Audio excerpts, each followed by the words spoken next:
the feeling, I think everyone does. It's that exact moment Yeah. where logic just, it paps up its desk, writes a resignation letter, and just walks right out of the building. Yeah. You meet someone, and suddenly you've got what feels like 100 tabs open in your mind, but Yeah. every single one of them is just frozen on that person. The glitch in the matrix, that spark. Exactly. It's Yeah. that moment you look at a complete stranger and you feel this pull, and it defies any rational explanation you can come up with. You try to tell yourself, oh, it's just, it's chemistry or it's a coincidence, but it feels like something older, like your soul recognizes them before your brain has even bothered to process their name. It is a really profound state to be in. And, I just want to welcome everyone to this quiet corner of sound. We really appreciate you letting us keep you company while we try to unpack this. It's a big one to unpack. It really is. Yeah. Because what you're describing, that obsession, that magnetic pull, it's arguably the most potent force in the entire human experience. And the mission for this deep dive is to tackle that huge question looming behind the feeling. Right. Is this love a biological program, just a simple set of chemical instructions running in the background? Or is it something else? Is it a spiritual invitation from the unconscious? That is the core conflict we are exploring today. We've combed through a massive stack of sources for this. We are talking about everything from hard neuroscience and evolutionary biology, the really dry, data-driven stuff. Yeah, the lab reports. The lab reports, exactly. All the way to the much more mystical depth psychology of Carl Jung.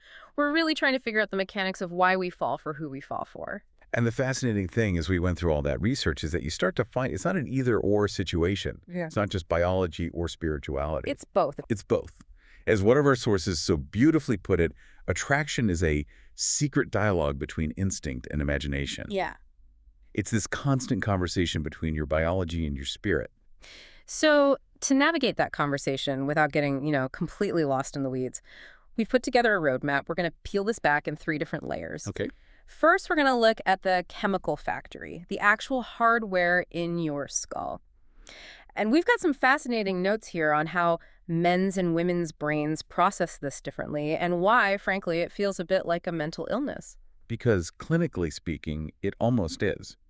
And then from there, we move to layer 2, the algorithm. The algorithm. These are the evolutionary rules, things like the mere exposure effect Yeah. that kind of dictate our types before we're even consciously aware of them. And finally, the last layer, we're going to hold up the Jungian mirror. This is the deep end of the pool. The theory that we don't actually find love at all, we remember it.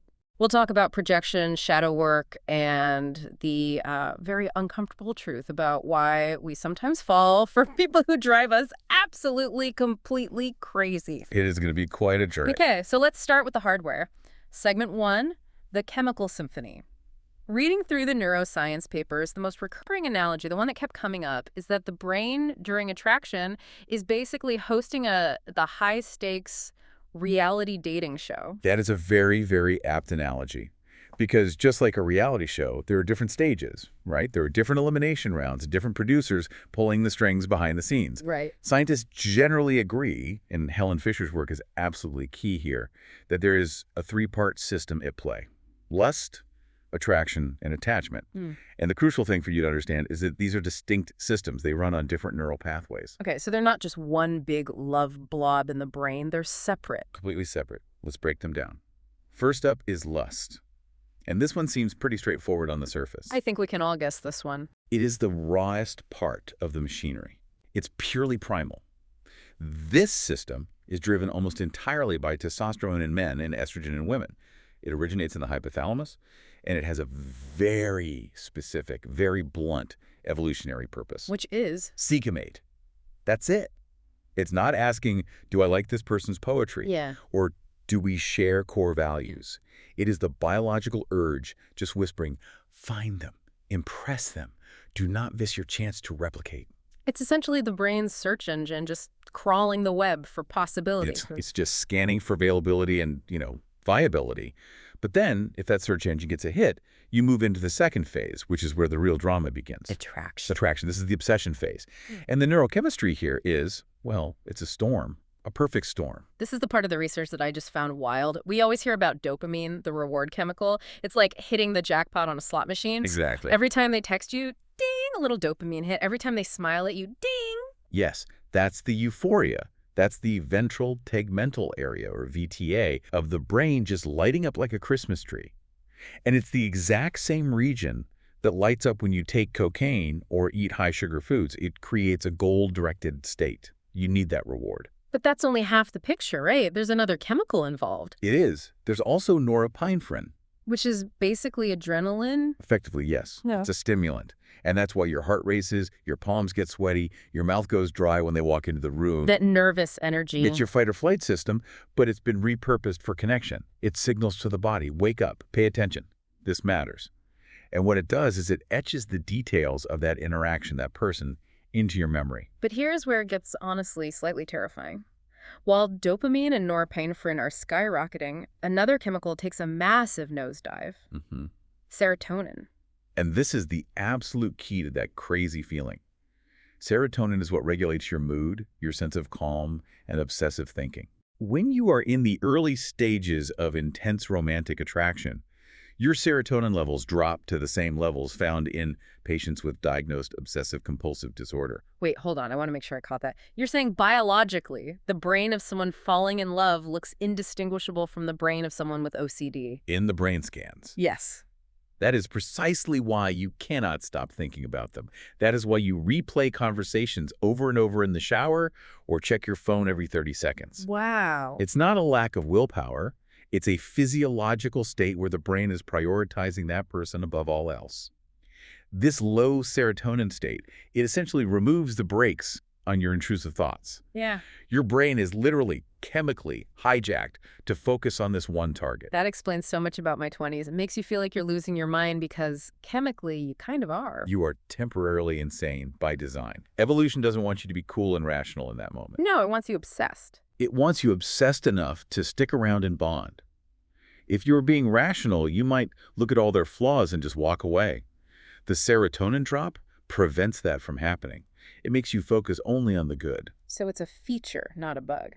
And then, assuming you survived that chemical storm without, getting a restraining order, Right. You get to the third system, attachment. This is the long-term glue. This is driven by oxytocin, what people call the bonding hormone, and also vasopressin. This is what keeps couples together long after the dopamine fades, which it always does, usually around the 18-month to 3-year mark. So this is the comfort stage. It's the feeling of safety, of trust, of deep comfort. It's the cuddle state rather than the conquer state. Now, you mentioned earlier, and this is important, that these systems are distinct. And the sources point out what feels like a bit of a glitch in the system here. Or maybe it's a feature. It's a feature, not a bug, from an evolutionary perspective, but it absolutely feels like a glitch to us in modern relationships. Because these three systems, lust, attraction, and attachment, can work independently of each other. Meaning what? Meaning you can feel deep, profound attachment to your long-term partner, intense romantic attraction to a coworker, and pure raw lust for a stranger at the gym. All at the very same time. Which sounds like a recipe for absolute disaster. It often is. Yeah. I mean, it's the source of so much infidelity and guilt and confusion in the world. But the sources, they really emphasize that this isn't necessarily a moral failure on your part. It's your brain. It's your brain running multiple programs simultaneously. Right. And just understanding that can help people navigate the confusion rather than just feeling like they're broken or that their long-term relationship is dead just because another system lit up for a moment. That's a really crucial distinction. Feeling that spark for someone else doesn't automatically mean the love you have at home is gone. It just means the lust system is, well, it's still operational. Okay, I want to drill down into something specific from our notes here. We have some really detailed breakdowns on how this hardware differs slightly between men and women, the gender nuances. Right, and we have to be careful with generalizations here, of course, but the evolutionary psychology data does show some pretty consistent patterns. So let's get into it. How does a man's brain pick a crush versus a woman's brain? Okay, let's start with the male brain. The sources suggest that for men, the visual cortex and testosterone play a massive, massive leading role in that initial phase. The first impression. The very first.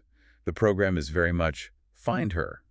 Men are, generally speaking, more visually stimulated in that initial phase. This is the millions of years of hunting hardware at work. And it says here in the notes that men's brains are focusing heavily on visual cues of fertility, even if they don't consciously know that's what they're looking for. That's completely correct. Things like waist-to-hip ratio, clear skin, facial symmetry, but it goes deeper than just she looks good. The male brain is also running a quiet background check that researchers call the matching hypothesis. The matching hypothesis, what's that? It's scanning. Is she aligned with me? Does she fit my social hierarchy, my lifestyle? It's looking for a realistic match because biologically, the brain wants a connection that is sustainable. It's subconsciously calculating the feasibility of a real connection. So it's doing a cost-benefit analysis at the same time it's feeling the attraction. Exactly. And once that attraction phase really hits for a man, he enters that intense dopamine reward loop we talked about. He becomes extremely goal-oriented. Okay. The questions in his brain become, how do I make her laugh? Yeah. How do I get her attention? The drop in serotonin makes him hyper-focused.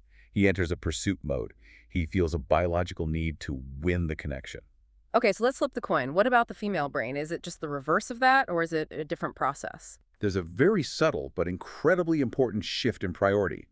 While hormones like estrogen certainly tune a woman's brain to notice potential partners, the female brain places a significantly higher weight on oxytocin and on safety cues much, much earlier in the process. The notes mention her brain is asking two questions.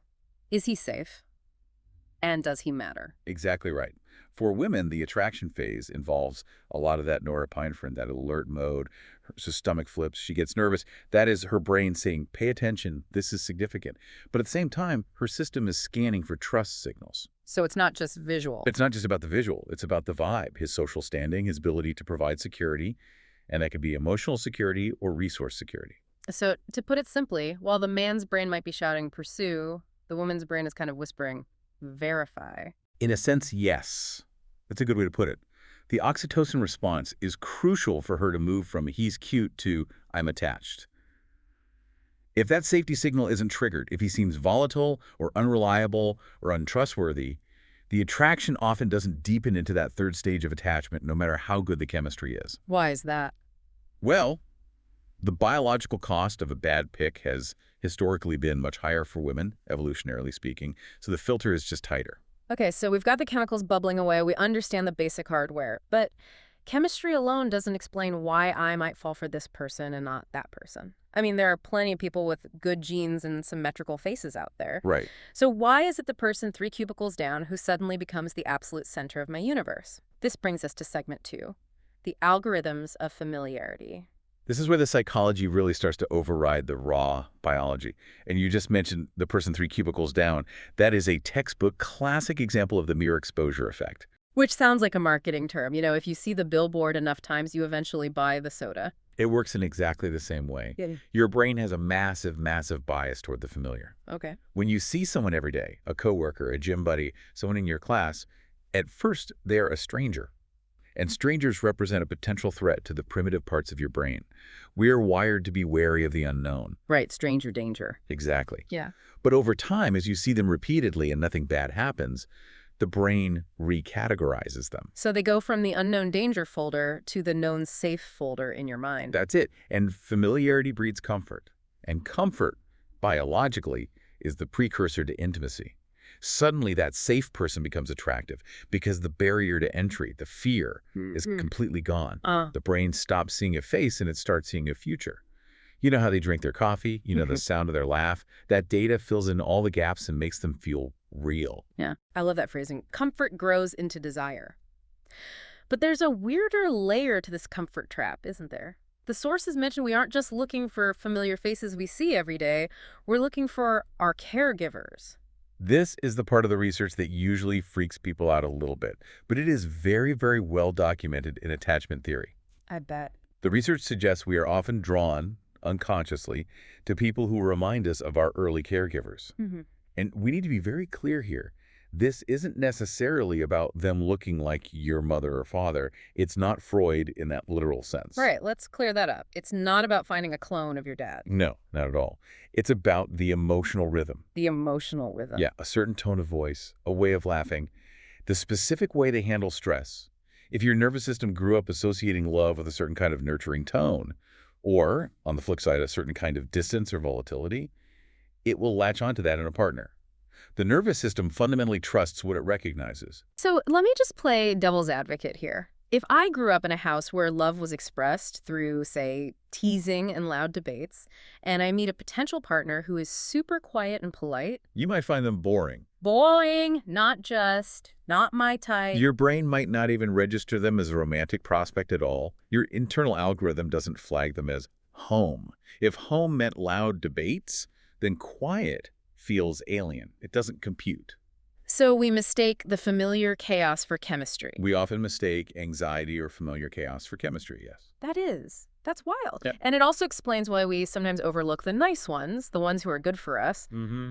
And I guess on top of that, you have the standard evolutionary signals that the sources list, health, facial symmetry, clear skin, the silent billboards that just say, I have good genes. Yes, that's Yeah. always running in the background. That's kind of the baseline filter. But I think the most fascinating part of this whole algorithm discussion is when it completely fails. You mean the X factor? Yes, the anomaly, the glitch in the algorithm. Oh, one that makes no sense. The scientific perspective essentially has to admit defeat here sometimes. You have these cases where someone fits none of your types, none of the logical algorithms, they aren't your usual physical preference, they don't have the personality you thought you wanted, and yet the pull is just undeniable. This source brings up Marilyn Monroe and Arthur Miller as the classic example of this. The ultimate Hollywood bombshell and the reserved, intellectual playwright. On paper, it makes absolutely no sense. But in the room, Yeah. Familiarity was electric. And this suggests there is a variable we haven't accounted for in the purely biological or simple psychological view. Right. They connected via these deeper personality traits, intellect versus depth, visibility versus invisibility, that just transcended the surface-level algorithm. It's Yeah. that moment where you just click and science kind of shrugs its shoulders and says, well, there's something else at play here. And that something else is the perfect bridge to our third and final segment. Because when the biology is screaming reproduce and the psychology is saying this is safe and familiar, there's a third voice, and that voice is saying this is destiny. So let's put on our diving gear and go deep into segment 3, the Jungian deep dive. The soul's mirror. This is my favorite part of the research by far. We're moving from chemicals to meaning now, and I want to start with that Carl Jung quote you teased in the intro because it's so good. The meeting of two personalities is like the contact of two chemical substances. If there is any reaction, both are transformed. It is such a beautiful shift in perspective.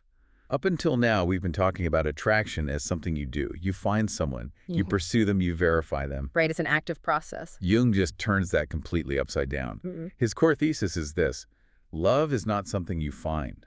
It's something you uncover. Something you uncover. Okay, but uncover in whom? In them or in yourself? In both. Jung believed that attraction is the unconscious remembering itself. You aren't really seeing the person in front of you clearly, not at first. You're seeing a mirror. You are projecting the hidden, undeveloped parts of your own self onto them.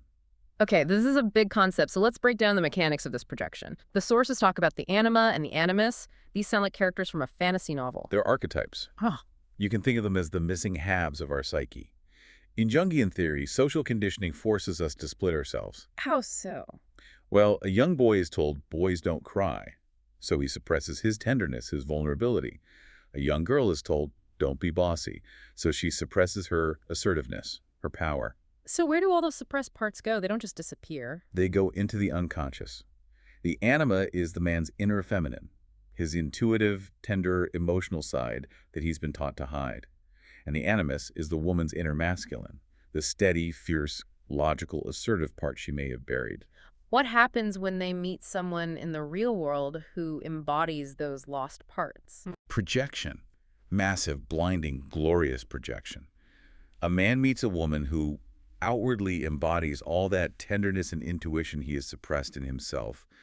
And suddenly, she shines. She doesn't just look pretty to him, she looks like a goddess. So he falls in love with her. He falls in love with her, but Jung would say he is actually falling in love with his own lost soul, which he sees reflected perfectly in her. And the woman sees a man who embodies that strength and logic she doesn't think she possesses, and she becomes obsessed with him. Precisely. They become powerful symbols to each other. We fall in love with the parts of ourselves we have lost.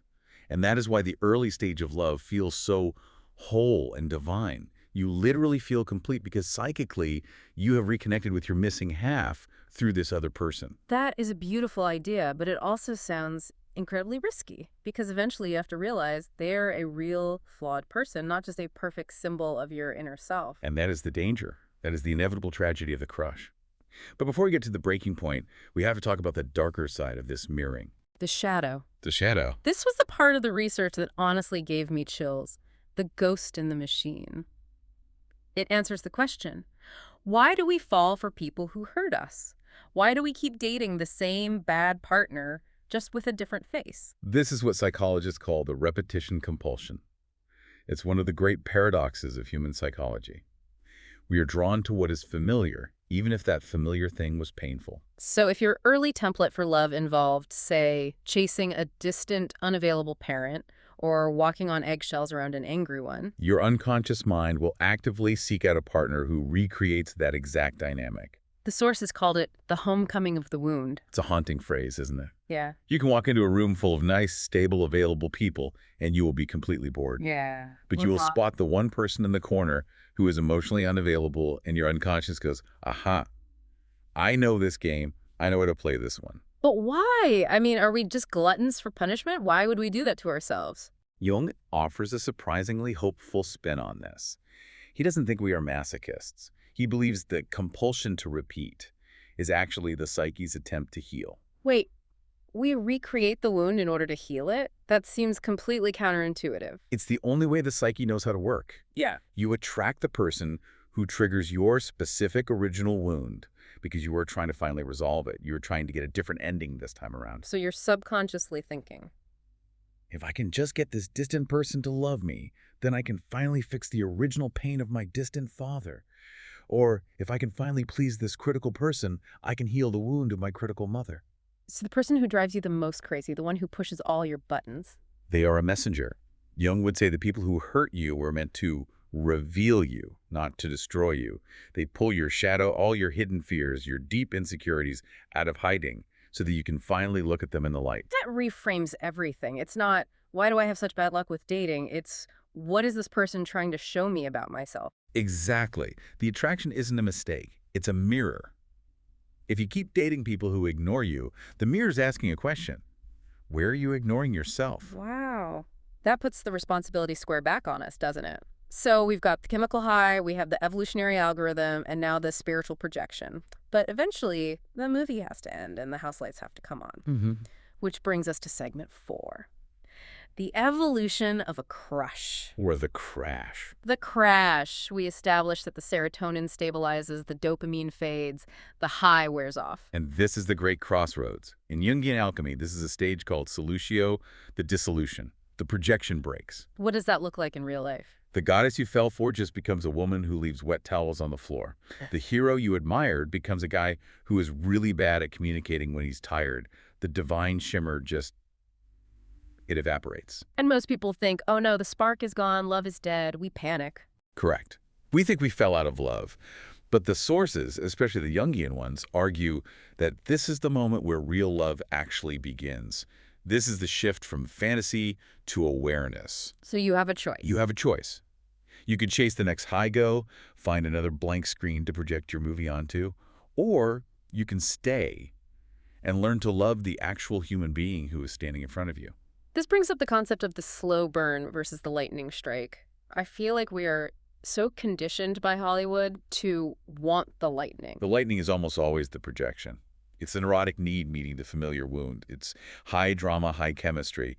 The sources contrast this with the slow burn. Which is what? This is where you rewire your nervous system for safety rather than for excitement. It's a different goal entirely. There was a line in the reading that just, it hit me so hard. It said, peace is often mistaken for boredom by a brain addicted to the chaos of high dopamine projection. It's a common tragedy, isn't it? We leave good, stable relationships because there's no drama. Thinking the lack of drama means a lack of love. When it might mean the opposite. It might mean you're finally safe. From a Jungian view, the slow burn is individuation through relationship. It's two whole people walking side by side rather than two halves trying to merge and consume each other. It doesn't dazzle, it deepens. But what about that X factor we mentioned earlier? We talked about it scientifically as an anomaly, but is there a spiritual angle to that unexplainable connection? Yes. This is where Jung brings in the idea of synchronicity, a meaningful coincidence. The idea that some meetings are, in a sense, fated. Fated how? Like, we are soulmates meant to be together forever. Not necessarily. That's the Disney version of it. Jung means fated in the sense that the collective unconscious has arranged this meeting to wake you up. To wake you up to what? To yourself. Even if the relationship ends, and many of these fated relationships do crash and burn spectacularly, the initiation remains. You are a different person because you met them.